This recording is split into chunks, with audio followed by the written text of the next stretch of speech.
Shabbat Shalom. Rabbi Robert Barr here, and I'm delighted that you're joining me and one another for this streaming Shabbat service. A chance for us to pause, to catch our breath, for we are living in difficult and challenging times, and the days, they flow into one another without interruption. Time races on. The Sabbath is our means to divert time, a stepping off point, pausing with friends and loved ones to observe, then rejoice in the wonder-filled coincidence of living. There can be a sense of pleasure in every given breath, blessed with taste to savor and warmth to give and to receive. Bestowed with gifts of sight and sound, we are obliged to cherish and revel in each smile, in every musical note. The Sabbath also awakens us to the silence between the notes. It speaks of contemplation, the quiet delight of literature, of unhurried walks, of rare conversation. The Sabbath can be our interlude, our ritual pause in this lively current, our signal to step more lightly, to appreciate more profoundly, to dive more deeply into the questions that life is asking. Again, I'm Rabbi Robert Barr of Congregation Beth Adam. That's our bricks and mortar congregation here in Greater Cincinnati, and our Jewish community, our online congregation. We've been streaming services for over a decade. We recognize that the internet afforded us an opportunity to share what we were doing here in Greater Cincinnati with people around the world, people who found the voice of Judaism that we give expression to here meaningful and profound. And now, during this pandemic, when social distancing is now the protocols that we follow to protect one another, our online streaming services have become even more important. They allow us to connect with one another, to know that we're part of something larger than ourselves, a community of people. And it's more than that community of people that's important. It's also the voice of Judaism that we give expression to as well. Because here at Congregation Beth Adam and our Jewish community, we give voice to a Judaism that is bold and dynamic, a Judaism that is more concerned with our descendants than we are with our ancestors. While our ancestors gave voice and created rituals and services that spoke to who they were, we have the right and the responsibility to do the very same thing, to create services and rituals that speak to who we are today, informed by modernity and science, things that our ancestors didn't have access to. We are creating something bold, dynamic, and vibrant for ourselves and for the generations to come. So I'm delighted that you're a part of this. Now, you can chat while we're having services. That's one of the amazing things about being online. If you like to chat and you're on one of our Facebook pages, you might want to go over to bethadam.org. And there you'll see on our homepage a place that says streaming Shabbat services, and it says stream now, and you click, it'll take you to a page, and there's a group of people there who like to chat. I know they're chatting right now. If you want to do that, please feel free to go ahead. Whichever platform you're on, our website or our Facebook pages, please let us know where you're participating from. And know, too, that many people can't watch our services when we stream them at 6 o'clock Eastern time. We recognize that for some people, their days are just structured differently. You might be living in a different time zone, or you might have to work on a Friday night. So whenever you're joining us, you are part of our community. So we're going to continue now with the lighting of the Shabbat candles. The candles of Shabbat stand before us, waiting to meet the flame, longing to share their warmth, ready to shed their light. Like those who came before us, like all people, we find comfort in fear and flame, endless swirl of fascination, mystery and awe. Like those who came before us, like all people, we are graced with the desire and the will to understand. So we continue our ancestors' search for answers, pushing away the darkness of ignorance. The flames they saw as magic and beyond comprehension became flames of knowledge and hope. But still we look with wonder, inspired by their beauty and power. We embrace the flames of Shabbat We embrace the light, our vessel of mystery and understanding. As we light our Shabbat candles, we celebrate our journey, our quest, our moments of peace. May the light of our people shine. May the light of Shabbat cast its warmth in our homes. May these candles burn with respect for all who push beyond the bounds of ignorance, for all who seek justice, for all who build community. May these candles burn with memory of all who came before us. May we draw on the many ways our people have given voice to their ideas and values. And may we add our own insight to the glow. Baruch ha'or ba'olam, blessed is the light within the world. Baruch ha'or ba'adam, blessed is the light within each person. Baruch ha'or ba'Shabbat, blessed is the light of the Sabbath.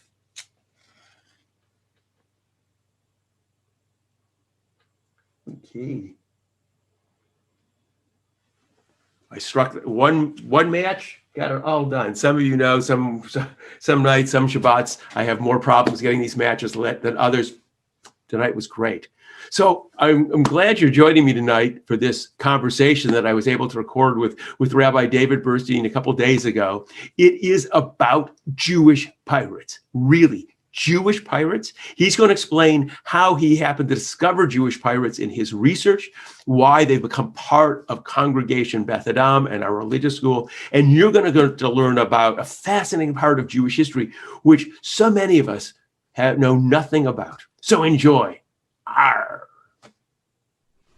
So I have been waiting to have this conversation with Rabbi David Burstein for a number of months now. Yes, those of you who joined us know that we have what's called Our Village with Rabbi Burstein help sort of conceive of and execute. It's a reworking of our religious school, and it was reworked 2 years ago, and it's been an amazing. And then this year with the pandemic, it had to be totally recreated because it was totally online. And you went from Our Village to Our Village, Yes, with the pirate theme. And you promised me that there are Jewish pirates and that you have been steeping yourself. You've even walked the plank once or twice. So how did you come up with the notion of pirates? And can you talk about a few? It's a long tale, but no, it's, what you said is true, is that we have this amazing interactive space that we spent 2 years building. And all of a sudden in March of last year, we were like, we can't do this. And so we ended up finishing out the year. And in May and June, I sat down with a bunch of creative teachers I have, and I said, we need to rebuild this school because it's going to be online all year. I mean, that was my vision, at least, which actually came true. And we really need to think of ways to do it. And we didn't want to just use Zoom because Zoom's okay for this kind of stuff. But when you have kids, they're all over the place and it's very two-dimensional. Right. So we decided we would have different pieces of it. We would use Zoom to celebrate on Sundays, but we'd also send packages to the kids every week. So every week we pack a box for each kid.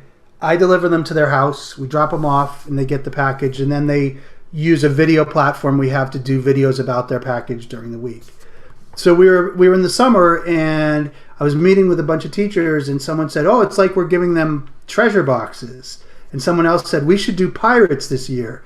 Really? And that's how it happened? I've not heard that story. It wasn't like thought of. It wasn't this big, like, dramatic, like, thinking process. And as I've shared before, this is a yes and school. So we're like, yeah, that sounds like a great idea. So I was like, I better learn about Jewish pirates, because it can't just do like pirates. Like, yes, we could, but I'd like some Jewish piece of it. Sure, and I found out this history, this like rich history about Jewish pirates. There's a book called Jewish Pirates of the Caribbean. Is Johnny Depp in that? Johnny Depp is not in that one, but it is just as exciting. Okay. And so basically, as educators, we struggle sometimes with different types of Jewish history, right? The Holocaust is always challenging. How do we teach that to the kids? And one of the ones that you just can't get your head around is the Spanish Inquisition, right?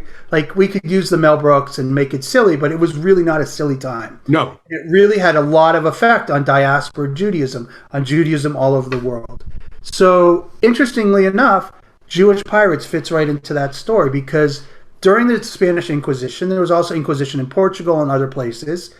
A lot of Jews were expelled from Spain, or hunted down and then expelled. And a lot of these Jews, interestingly enough, were sailors, or were farmers that wanted a new job, or were cartographers, map makers, or bankers, or whatever. So they went to the quote unquote New World. It wasn't a New World because there were people living there. Right. They went to New World to Europeans. It wasn't a New World to the Europeans, but there was lots of people that were there that were like, "Hey, this is our world. I can't believe you're here." So they ended up in the Caribbean. A lot of them. The Portuguese ended up in South America sometimes. The problem that happened in South America was that the Portuguese traveled to South America to start to persecute the Jews there. So they all ended up in the Caribbean. They were sailors and cartographers and whatever, and they joined up with pirates that were already there, or they created their own pirate group. And the common theme for the pirates and the Jews were they hated the Spanish. So it was like this weird mixture of these two cultures. And it wasn't always just like pirates like we would see. We see a very kind of Eurocentric English pirate, with all the talking and all the peg leg and the hook and all this stuff. Pirates were privateers sometimes, which meant that they would bring ships back and forth, or they would carry goods, or they would take goods and then bring them to a different place. And so the Jewish pirates became like a big deal. So and is there like one or two names that? Yeah, there's some really famous Jewish pirates. One is Sinan Reyes, who was a Barbary pirate. So he was in North Africa. So the famous Barbarossa, the Barbary pirates that you hear all about in American history and other places. A lot of Jews were kidnapped from where Israel is right now, and they were sailors, and they came to North Africa as slaves and as people that were taken there. Sinan Reyes became Barbarossa's second-hand man and had his own group. So there was already pirates over on the other side, and then these pirates in the New World were great sailors, and they were great map makers, and they would ride with other pirates. And actually Jamaica, at one point, the British were contacted by the Jews. There was a large group of Jews that ended up in Jamaica. Not anymore, but there were. They said to the British at this time, when the Spanish were attacking, they said, "Listen, you should gang up with the pirates. We'll help navigate this, and we'll make this a pirate kind of like hangout in Kingston where pirates could come and be safe, and they'll help you defend against the Spanish." So they weren't always against. They weren't just for themselves. If they were no. Like, I mean, that's how you sort of see pirates as, they're on their ship, they take the ship, they run off, and they go off to their own little island. No, pirates are. I mean, as I said, I've steeped myself in pirates. But like pirates are very proto-democratic. Like the ships were run very democratically. Like even for the shares of treasure, the captain would get 2 shares, the carpenter would get 2 shares because you need a good carpenter on your boat, and the surgeon would get 2 shares, and everybody else got 1 share. So it wasn't like the captains kept all the thing and buried their treasures, and that's movie pirates. Mm-hmm. And one of the most famous pirates is Jean Lafitte, who was a pirate in New Orleans. He and his brother were both pirates. He was from France, Spain. They're trying to figure out where he's from. His grandmother, mother, or on the mother's side, were conversos, which means they were forced to convert to Catholicism. Convert to Catholicism so they'd be safe. So he was in New Orleans, and he established a pirate island called Barataria, which is off the coast of New Orleans, which is now a state park, the Jean Lafitte State Park. Really?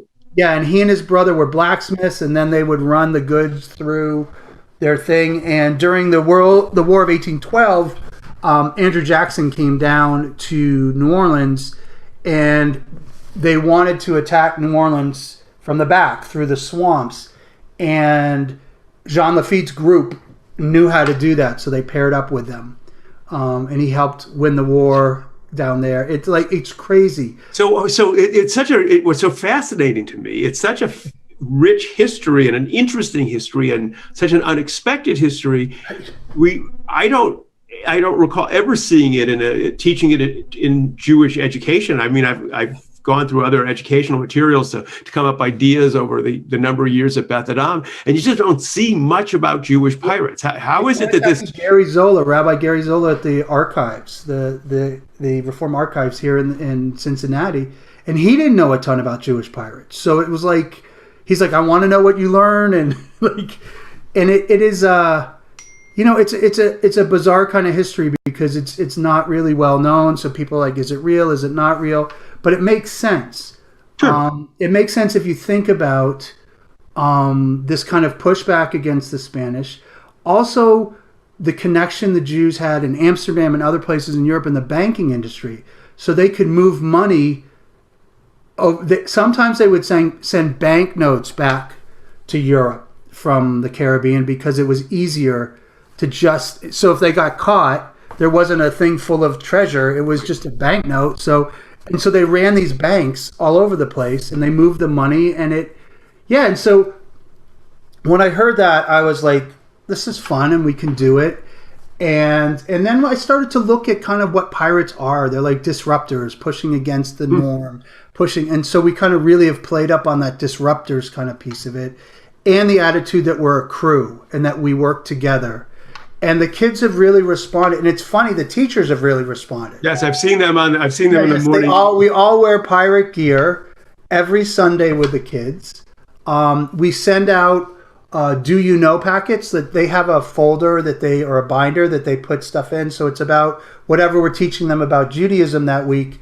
And then we always have editions about Jewish pirates. There was a pirate called Samuel Palachi, who's from Amsterdam, who was actually a rabbi and a pirate. He comes from... that's what I want. What do I need to do? How do I sign up? It was weird. He kept kosher on the boat, and we did a whole thing on whether you could put a mezuzah, where the prayer goes on your boat. We did a whole thing on if you want to cause a leak, I wouldn't think. I know. We did a whole thing on if you could build a sukkah on the boat, or the sukkah, the booth on the boat, which you can.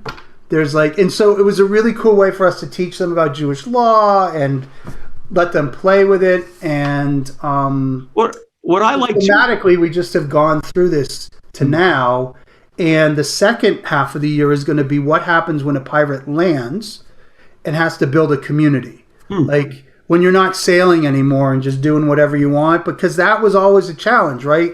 Because you'd have to build a community with laws, with understanding. You couldn't just have this wild Pirates of the Caribbean ride. You had to have like governance. Right. And so we're going to look at what that means to build a community second semester. That's interesting. And what I like about it, I mean, I like all of this is so interesting. It also... I think we have a sort of a mythic image of what Jews in the past had been. We saw the movie, Fiddler on the Roof, and we go, oh, they live in shtetls, they live in these terrible little towns in Eastern Europe, and they're all sort of religious, and the ones who can go to yeshiva and study. And this isn't the image of Jews that we typically have as pirates, as bold, as going out on open waters, as risk takers, as disruptors, as much more complicated lives. I think it shows the richness and the texture of the Jewish community, that we aren't just sort of the sitting in houses of study all day long. Right. I love that, because it is true that, we have to understand that what we're being sold with that vision of it is a very small sliver of what Judaism is and was and still is today. I mean, this is the struggle we have, is that oftentimes this kind of very traditional Judaism is judging all of Judaism. I mean, and that we're very nuanced people, as we were then. I mean, these are choices that people had to make. Like many other people during that time that came to this quote unquote new world, Jews were part of that. Right. And they were a big part of that. I mean, there was questions whether Christopher Columbus, I don't know if I want to claim him, but like whether Christopher Columbus and some of the other conquistadors were conversos too. Right. Wasn't there, because I had a vague memory that there were some headstones that were in Hebrew. Yeah, in Jamaica, there's headstones with pirate symbols on them. I'm going to be doing this on the 13th, on Sunday the 13th. Okay. We talk about it, and it is fascinating. And there's a synagogue in Jamaica. There's a temple in Jamaica that has sand on the floor, Right. which is very cool because they did it so people wouldn't hear them when they were doing services. Oh, That's why there's sand on the floor, so their feet wouldn't make. it wasn't a building. It wasn't a building design. It was to keep them, because you need to understand that the inquisitors came over to the New World to chase after the Jews and other people, but like the Jews primarily, and that's what kind of drove the piracy, because they had to fight back. I mean, there was no to kind of blend with these pirates. And a lot of the traditional pirates were feudal farmers that just went to sea. There was a whole thing about conscription where, people would say, well, they were conscripted, but they basically would they would join a pirate crew and they'd put their name in the newspaper or whatever, the paper at the time, and they would say that they were stolen away. So if they got caught, they couldn't be persecuted for piracy. They were just like, oh, we were slaves and we were brought on this ship. So a lot of this like weird stuff, and it just is like, to me, it takes like a classic childhood motif that everybody loves. Like, it doesn't matter what gender someone identifies with. There's pirate queens and fighters, and there's like this visceral kind of like adventure of it. And it takes that whole idea of the Inquisition and the kind of expulsion as an adventure.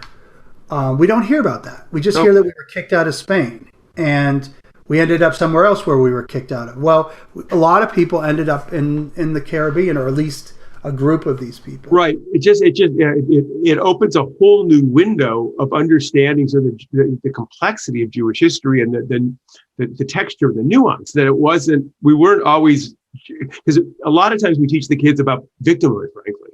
Yeah. And pirates, they turned that on their head. They decided they weren't just going to be victims. They were going to take some control. There was a pirate a Bravanel, who was actually his great-grandfather was a very famous commentator that people talk about. Oh, yeah, Bravanel. Yeah, when you say that, I was wondering. He and his brother came to the New World, and they had their own fleet. Like, these pirates wouldn't have one ship either. Like, these pirates would have multiple ships, and they ended up hooking up with a pirate from Amsterdam, and they robbed the biggest Spanish galleon that's ever been robbed, like millions and millions of dollars in that time of gold. And it was these Jewish pirates and this guy from Europe. It's fascinating. It just amazes me that it's piece of history or Jewish history that's really been lost and not talked about, because rabbis are always desperate to get kids involved in something interesting. It would have been, seems like we teach about Sandy Koufax. This seems a lot more interesting than Sandy Koufax. That's exactly right. But I mean, it's also a really good look at modern Judaism, right? So these Jews were not necessarily, maybe one was a rabbi or whatever. These weren't traditional Jews. These were purely assimilated Jews because they were conversos, which means some of them weren't even raised as Jews. And still, there was an identification. They would name their ships like there was like the Queen Esther or the son of Abraham. I mean, it's insane. Well, so it makes me wonder if I was to have a ship, what I would name it. Yeah, that could be a question for our adult education, to name your ship. Yeah, it also goes to show, like, we always think that we're persecuted people, right? Like, there's always, as you said, this sense of victimhood. I mean, the fact that Barbarossa's second in command was a Jew, like, the relationship in the Muslim world, too, was like, Jews were also respected. It wasn't always this kind of like second-class citizen. I mean, we teach that story that Jews handled the money because it was dirty, but we were good at what we did, and they wanted smart people in their courts. Right. And especially in Muslim Spain, like afterwards, it was in the Muslim kind of Ottoman Empire and stuff. It was really thought of. You never were part of the gang, but you at least had a higher place at the table. Well, I have to say, this is great. I'm so glad that sort of chance happened. Treasure boxes and built around it and opened up a world, both to the kids and to the adults, to a whole topic that we just would not have typically been aware of. Right. And that's it's like one of like, we try to look for the hope or the resiliency in COVID. Like, that's one of the things that came out of it, is that we were forced to be super creative and just go for it. I never would have thought of this. There's no question. Like it wouldn't have. Maybe it would have come up as a unit, but to base your entire year, and we ended up like building off of that metaphor into what we were going to talk about, which was community and people and human rights and what does it mean to be proto-democratic? What does it mean to be truly democratic? You know, how do you take care of each other on a boat? Like there's lots of things that you can talk about. Well, I'm so I'm pleased that you came up with this. I know the kids are. I know it's a lot of fun. It wasn't me. It was one of my teachers. Trust me. I was like, I just said yes. So it was a group of teachers that got together. But we've had a great time, and the kids love it. I mean, they love getting their packages. They, I dress up like a pirate to deliver it, so they get to see me. Do you have a pirate? I've actually sat on other calls this year. I'm sorry, what? I was part of an educational consultancy where they brought in to see what unique stuff you were doing, and they asked you to give an example. So I sat with a pirate hat for the whole national thing because I was like, you know what, this is what we did. Right. I'm doing a talk this evening with a group of educators around the country, and I'll have my pirate hat on to talk about because I think it's fun and it's interesting and it's educationally sound. Right. Which it's like it's the triple crown. Like I'll take triple. It is. Well, I appreciate you. That Pirate Dave is your thing. Oh, no problem. You are the chief pirate, though. Like we all work on your ship, so we're privateers working for you. That's good. Okay, don't get that around. Don't let that get around. You'll get a cut at the end of the year of whatever we get. Sounds good. Well, be safe and take care. I hope you found that as fascinating as I did. I have to say, I knew nothing about Jewish pirates until Rabbi Burstein began to talk to me about what he had discovered and how he wanted to incorporate that into our village. That's our pirate name for our village. And I hope you found it interesting, and perhaps it will set you on a journey to learn more about this particular aspect of our Jewish history. So we're going to continue our service with the sharing of the virtual challah.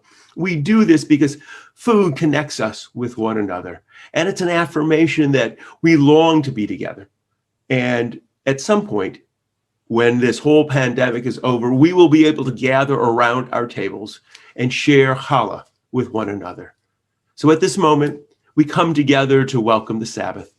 We take pause, we breathe in life, and we reflect on the importance of each of our lives. We feel the touch of the Spirit on the body, the warmth of fellow human beings. We embrace our uniqueness and our diversity, our capacity to create, to explore, to change our world. In the sharing of the challah, the Sabbath bread, we nourish our spirit and we are connected with each other and with our ancestors. Baruch Hamal Kapeinu, blessed is the work of our hands. Baruch Hazon Ha'adam, blessed is the vision of our minds. Baruch Lechem Ha'aretz, blessed is the bread of the earth. And then if you have some juice or some wine, join with me. Life's a wondrous gift. The mind observes with awe, and appreciation flows from the heart. Life's joyful bounties are unveiled. Such treasures abound in ordinary moments. A familiar face, the simplicity of a smile, tender kisses, the warmth and the security of a hug. Enchanting melodies, the grace of dance, the coolness of sculpted marble, a remarkable story. The complexity of atomic structure, thunder's reverberation, the shimmering of the rainbow, intoxicating rose petals. These moments become opportunities to affirm that which is good. As we lift the cup, a tribute to life's enchantments, may we find joy and contentment in our human endeavors. Bruchim chachayim ba'olam. Blessed is the life within the world. Bruchim chachayim ba'adam. Blessed is the life within each person. And we say, l'chaim, to life.